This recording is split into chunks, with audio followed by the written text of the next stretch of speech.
mag-umpisa tayo nag-harvest ng gabi. Yan na po yung nakuha natin. Ito po yan nakatanim. At yan na po ang aking na-harvest na gabi. Yan po yung aking pong gagawin tinuto. Gagataan ko po yan. Yan na lang po ang natira. Yan po itatanim ko pa.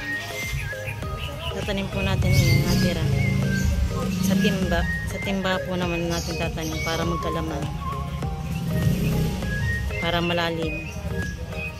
Yan po mga kamars ang ating kaninang kinuha sa taas na gabi. Naluto na po natin. Yan, ginawa na po natin yung tinuto. Na-harvest natin gabi sa taas. Yan. Hindi ko na po ipinakita yung pagbabalat.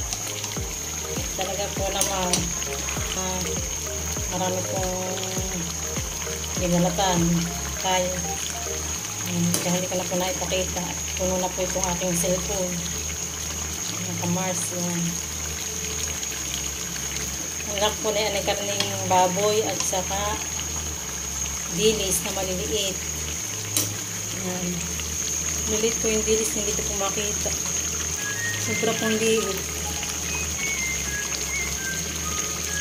Ang ganito po kalito na dilis. Ang ganito po ang dilis kaliit. Ganyan po kaliit. Yan po muna yung aking sinangag.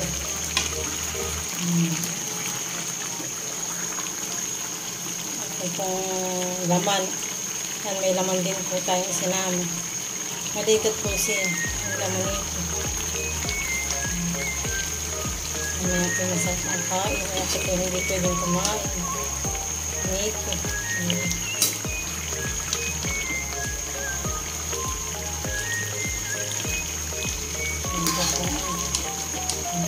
Sepot po yung gata.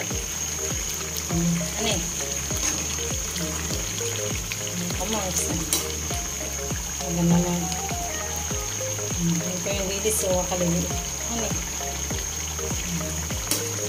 Ganun po lang kaliit na aking nila-update.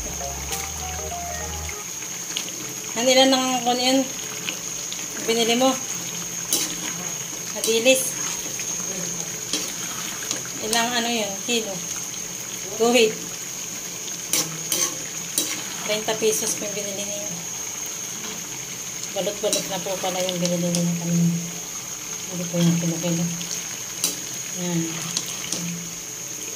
Talaga naman po. Saipot yung ating sabaw.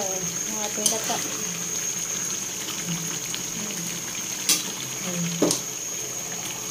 Talaga naman gaganahan. Kakain.